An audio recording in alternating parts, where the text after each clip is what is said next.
ये छोटा शेर का बच्चा एक कीड़े को देख रहा था। उस कीड़े को एक गिरगिट अपना भोजन बना लेता है। इस मासूम को बहुत अफसोस होता है। शेर का बच्चा चिल्लाकर गिरगिट को भगा देता है, लेकिन तभी चट्टानों ने आवाज आने लगती है। बच्चा यहाँ वहाँ देखने लगता है। पहाड़ों से बहुत सारे जानवर भागने हुए आ रहे थे। बच्चा घबरा जाता है और भागने लगता है। उन सभी जानवरों को जंगल के लकड़बग्घे भगा रहे थे। ये सारी चाल इन्हीं लकड़बाघों की ही थी। बच्चा एक छोटे पत्थर के सहारे छुप जाता है, लेकिन बच्चा बहुत डरा हुआ था। इस भगदड़ में वो दब सकता था। तभी वो भागकर एक सूखे पेड़ पर चढ़ जाता है, लेकिन ये पेड़ भी टूटने ही वाला था। तभी बच्चे ने देखा भगदड़ के बीच इसके पिता भागते हुए आ रहे थे। उसके पिता आ जाते हैं और कहते हैं, बेटे सिम्बा में आ गया, चिंता मत करो। लेकिन तभी पेड़ टूट जाता है। दोनों भगदड़ के बीच गिर जाते हैं, लेकिन बहादुर पिता अपने बेटे को कैसे भी भगदड़ से सुरक्षित जगह कर देता है और खुद उस भगदड़ की चपेट में आ जाता है। सिम्बा घबरा जाता है, लेकिन उसने देखा उसके बहादुर पिता पहाड़ पर ऊपर चढ़ रहे थे। ये देखकर सिम्बा की जान में जान आती है। उसके पिता पहाड़ के आखिरी छोर तक पहुंच गए थे। ऊपर उसका भाई खड़ा था। ये सारी साजिश इसी शेर ने की थी। सिम्बा का पिता अपने भाई से मदद मांगता है, लेकिन ये तो सिम्बा के पिता की जगह लेना चाहता था, जिस वजह से ये अपने भाई से मदद मांग रहा था। लेकिन इसका मतलब ही भाई उसे पहाड़ से नीचे धक्का मार देता है। अपने पिता को नीचे गिरते देख सिम्बा जोर से अपने पिता को पुकारता है, लेकिन अफसोस, बेचारे सिम्बा ने अपने पिता को खो दिया था। ये नन्हा बच्चा अभी से अनाथ हो चुका था। वो अपने पिता के पास ही सो जाता है। तभी यहाँ सिम्बा का चाचा आता है। ये बच्चे को डराकर भगा देता है। बेचारा नादान बच्चा डरकर यहाँ से भाग जाता है और लकड़बग्घों से कहता है, मार डालो। उससे सारे लकड़बग्घे सिम्बा को पकड़ रहे थे, जिस वजह से सिम्बा पहाड़ से नीचे गिर जाता है। लकड़बग्घों को लगता है कि वो मर चुका होगा। वो यहाँ से चले जाते हैं और यहाँ वही बूढ़ा शेर अपनी चाल चलता है। सिम्बा के परिवार को धमकाकर खुद ही राजा बन जाता है और साथ में लकड़बग्घों को भी शामिल कर लेता है। लेकिन सिम्बा अभी जिंदा था। वो एक नजर अपनी गौरव भूमि को देखता है और यहाँ से चला जाता है। सिम्बा ने अपना घर परिवार सब छोड़ दिया था। इसीलिए कहते हैं कि पिता एक सूरज के समान होता है। अब सिम्बा की जिंदगी में केवल अंधेरा था। वो थक कर जमीन पर सो जाता है। तभी यहाँ कुछ गिद्ध आते। सभी गिद्ध सिम्बा को भोजन बनाने वाले थे, लेकिन तभी कोई सिम्बा की तरफ आ रहा था। वो एक जंगली स्वर था। स्वर सभी गिद्ध को भगा देता है। ये लोग सिम्बा को नहीं जानते थे, लेकिन नेवला उसे देखकर भाग जाता है, क्योंकि वो एक शेर का बच्चा। अब सिम्बा यहाँ से उदास होकर जा रहा था, लेकिन नेवला और स्वर सिम्बा के एक अच्छे मित्र बन जाते हैं। उसे हौसला देते हैं। कहते हैं, जिंदगी में हर कोई अपनों को खोता है। इस रीति को कोई बदल नहीं सकता और तुम तो एक बहादुर राजा के बेटे हो। ये सुनकर सिम्बा अच्छा महसूस करता है। वो दोनों उसे अपने जंगल लेकर जाते हैं, जो जंगल बेहद प्यारा था। सिम्बा को ये जंगल बहुत पसंद आता है। सभी जानवर सिम्बा को देख हैरान थी कि आखिर एक शेर का बच्चा हमारा दोस्त कैसे बन सकता है। लेकिन जो भी हो, सब मिलकर रहते हैं और साथ मिलकर भोजन करते हैं। धीरे धीरे सिम्बा अब बड़ा हो चुका था, जो बिल्कुल अपने पिता मुफासा की तरह दिख रहा था। और यहाँ पर सिम्बा के चाचा ने भौकाल मचा रखा था। लकड़बग्घों के साथ मिलकर जानवरों का शिकार कर रहा था। ये एक बेईमान और अपने भाई का हत्यारा था। इनको शिकार करते हुए एक पक्षी देख लेता है और सिम्बा का परिवार भूखा मर रहा था। इनको वो शेर शिकार नहीं करने देता था। तभी वही पक्षी सिम्बा के परिवार के पास आता है और इनको सारी बात बता देता है। लेकिन तभी यहाँ लकड़बग्घे आ जाते हैं, उसे पकड़ने लगते हैं। पक्षी यहाँ से भाग जाता है। सिम्बा का परिवार बेबस और लाचार था। ये लोग कुछ नहीं कर सकते थे, क्योंकि उस हरामी शेर ने इनके ऊपर दबाव बना रखा था। वो राजा बन चुका था। तभी एक शेरनी कहती है, हमें कुछ करना होगा। हमें हाथ पे हाथ रखकर नहीं बैठे रहना चाहिए। अब सिम्बा की माँ कहती है, ये हमारी गौरव भूमि है, हमें इसकी हिफाजत करनी चाहिए। समय बहुत बलवान होता है। लेकिन नाला शेर से युद्ध करने को कहती है। तभी इनके पास लकड़बग्घा आता है और कहता है, महाराज तुमको बुला रहे हैं। सिम्बा की माँ उस बूढ़े शेर के पास जाती है। बूढ़ा शेर अपने शिकार को खा रहा था और कहता है, कौन सी योजना बना रहा है तुम्हारा डरपोक परिवार। सिम्बा की माँ कहती है, तुम हद से ज्यादा शिकार कर रहे हो। शेर कहता है, शिकार नहीं करेंगे तो भूखे मर जाएंगे। हमारा काम ही है किसी को मारकर अपनी भूख मिटाने। सिम्बा की माँ कहती है, इस तरह शिकार नहीं किया जाता जिस तरह तुम कर रहे हो। शेर कहता है, तुमने मुझे ठुकरा कर मुफासा को चुना था, अब तो वो डरपोक भी मर चुका है। सिम्बा की माँ कहती है, वो डरपोक नहीं, एक बहादुर और ताकतवर राजा थे। तभी शेर गुस्से से कहता है, आज के बाद पहले लकड़बग्घे भोजन खाएंगे और उसका बचा हुआ तुम और तुम्हारा परिवार खाएगा। सभी लकड़बग्घे खाने के लिए टूट पड़ते हैं और यहाँ सिम्बा को दिखाया जाता है, जो पूरी तरह से बदल चुका था। इसे अपने परिवार की याद तक नहीं आ रही थी। वो भूल गया था सब। लेकिन रात के समय सिम्बा अपने बहादुर पिता को याद करके बहुत उदास था। सिम्बा का बाल उड़कर एक नदी में गिरी जाता है। उस बाल को एक चिड़िया उठा लेती है और अपने घोंसले में ले जाती है, लेकिन दूसरी चिड़िया उस बाल को फेंक देती है।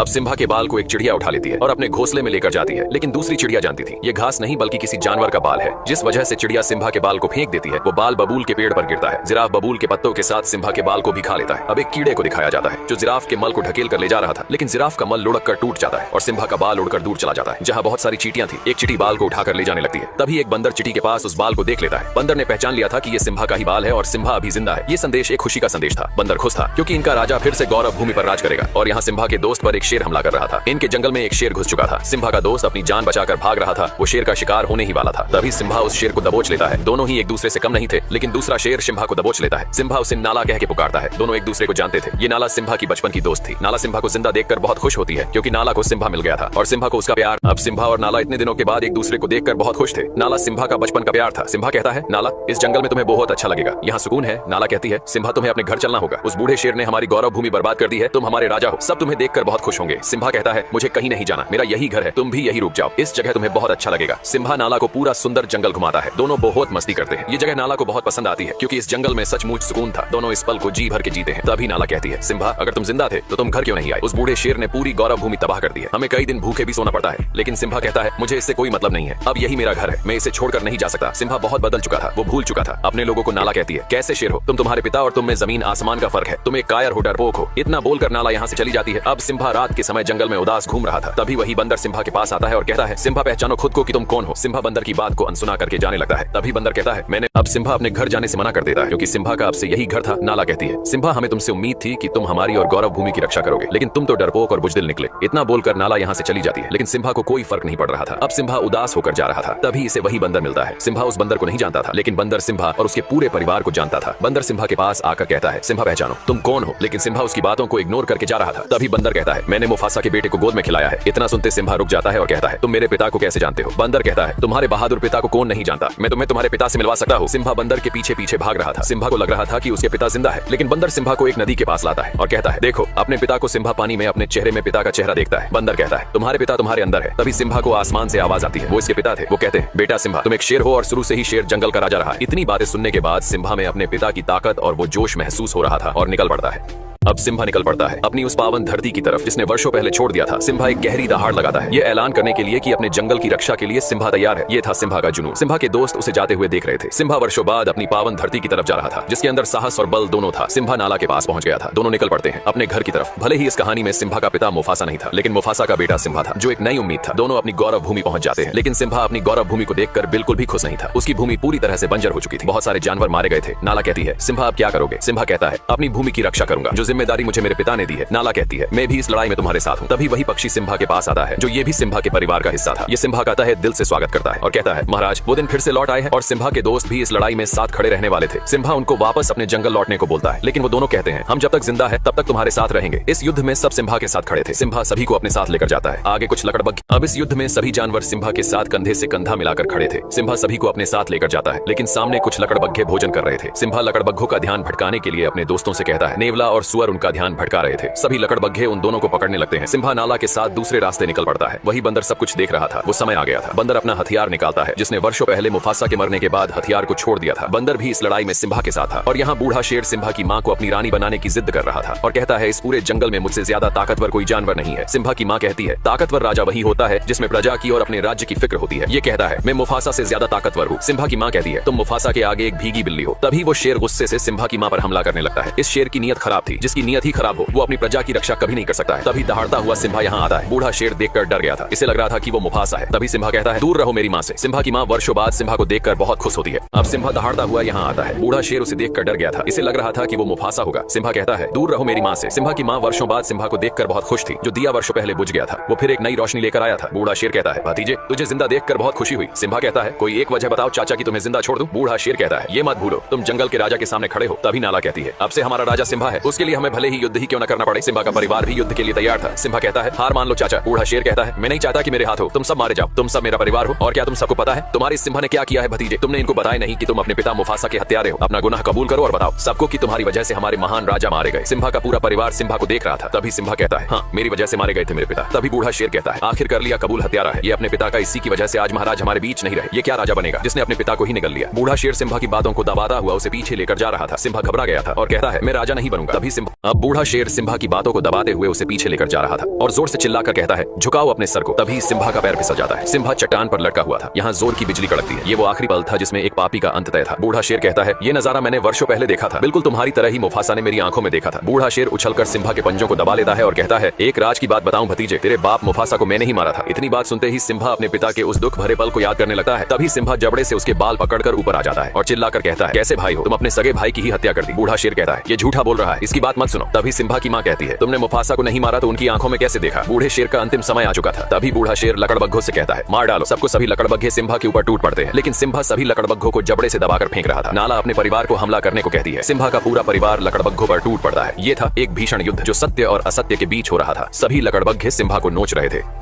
अब सभी लकड़बग्घे सिम्बा को गिराकर नोचने लगते हैं। नाला ये देखते हैं, दौड़ पड़ती है। ये था नाला का अपने प्यार के प्रति लगाव और सिम्बा के दोनों दोस्त भी इस लड़ाई में शामिल थे। इनको लकड़बग्घे चारों तरफ से घेर लेते हैं। जंगली स्वर हमेशा से लकड़बग्घों से डरता रहा है, लेकिन आज स्वर ने कमाल कर दिया था। स्वर दौड़ा दौड़ा कर सभी लकड़बग्घों मार रहा था। अब नाला का सामना लकड़बग्घों की सरदार से होता है। दोनों एक दूसरे के सामने थे, लेकिन नाला अब बड़ी हो चुकी थी। वो लकड़बग्घों की सरदार से भिड़ जाती है और वो बूढ़ा बंदर भी उस हथियार को मैदान में लेकर उतर जाता है। सभी लकड़बग्घों की नानी याद दिला रहा था। सिम्बा का परिवार और उसके दोस्त अपनी गौरव भूमि की रक्षा के लिए लड़ रहे थे। नाला भी लकड़बग्घों की सरदार को मार गिराती है। शुरू से ही सत्य की हमेशा जीत होती आई है। आज भी सत्य की ही जीत होने वाली थी। बूढ़े शेर का अंतिम समय आ चुका था, भर चुका था। इसके पाप का घड़ा सभी लकड़बग्घे मैदान छोड़कर भाग रहे थे। सिम्बा ने देखा बूढ़ा शेर भी यहाँ से भाग रहा था। सिम्बा अपने चाचा का पीछा करता है। बूढ़ा शेर चाह के भी खुद को बचा नहीं सकता था। उसके आगे खाई थी और पीछे सिम्बा खड़ा था। सिम्बा कहता है, अब कहा भाग कर जाओगे चाचा। अब बूढ़े शेर की अंतिम घड़ी आ चुकी थी। आखिर एक ना एक दिन पाप का घड़ा भर ही जाता है। बूढ़ा शेर कहता है, ये सब लकड़बग्घों की चाल थी। लकड़बग्घे बूढ़े शेर की बात सुन लेते हैं। बूढ़ा शेर सिम्बा से एक जिंदगी मांग रहा था। सिम्बा कहता है, पाप की कोई माफी नहीं होती। बूढ़ा शेर कहता है, सिम्बा तुम अपने सगे चाचा को मारोगे। सिम्बा कहता है, चाचा मैं तुम्हारी तरह बिल्कुल भी नहीं हूँ। बूढ़ा शेर ये सुनकर बहुत खुश होता है और कहता है, बताइए महाराज मुझे क्या करना होगा। सिम्बा कहता है, भाग जाओ, इस पवित्र धरती से दोबारा फिर कभी लौटा कर मत आना। बूढ़ा शेर यहाँ से जाने लगता है और तभी धोखे से सिम्बा पर हमला कर देता है। एक पापी को कितने भी नेकी के रास्ते ही क्यों ना दिखाए जाए, वो फिर भी पाप के रास्ते पर ही चलता है। बूढ़ा शेर चट्टान ने नीचे गिर जाता है। सिम्बा को भी अपने चाचा के मरने का दुख था, लेकिन बूढ़ा शेर अभी जिंदा था। शायद इसकी मौत सिम्बा के हाथों नहीं बल्कि लकड़बग्घों के हाथों लिखी थी। बूढ़े शेर को सभी लकड़बग्घे घेर लेते हैं। बूढ़ा शेर कहता है, मेरे साथियों हम फिर से एक नया साम्राज्य खड़ा करेंगे। लकड़बग्घे कहते हैं, तू एक बिन पैनी का लौटा है, हमने तेरा हमेशा साथ दिया और तूने हमें ही गलत ठहराया। बूढ़ा शेर कहता है, मैंने सिम्बा से झूठ बोला था। तभी एक लकड़बग्घा कहता है, स्कार तूने अपना जिंदगी में कभी सच बोला ही नहीं। लकड़बग्घों की आंखें खुल चुकी थीं। सभी लकड़बग्घे बूढ़े शेर पर टूट पड़ते हैं। ये था एक बुराई का अंत। इस लड़ाई में फिर से अच्छाई की ही जीत हुई थी। अब सिम्बा अपने परिवार से मिलता है। सिम्बा का परिवार फिर से एक जीती जागती जिंदगी जीने वाला था। सिम्बा उस बंदर से भी मिलता है जिसने सिम्बा को हौसला दिया, उसे उसकी पहचान बताई। आखिर एक सच्चा राजा वही होता है जिसमें अपने प्रजा और गौरव भूमि की फिक्र हो। ये सब सिम्बा के अंदर था। वो एक वीर सम्राट था, एक वीर योद्धा था और इस गौरव भूमि का एक राजा भी था। सिम्बा के राजा बनने से सभी जानवर बहुत खुश थे। जिस जिंदगी को डर कर जिया करते थे, अब उस जिंदगी को खुलकर जीने का समय आ गया था। सिम्बा और नाला के प्यार से एक प्यारा बच्चा हुआ। सिम्बा के बाद इस गौरव भूमि की रक्षा करने वाला सम्राट। ये स्टोरी यहीं पर समाप्त होती है। फिर से लौटेंगे ऐसी ही एक मुफासा की बचपन की स्टोरी लेकर।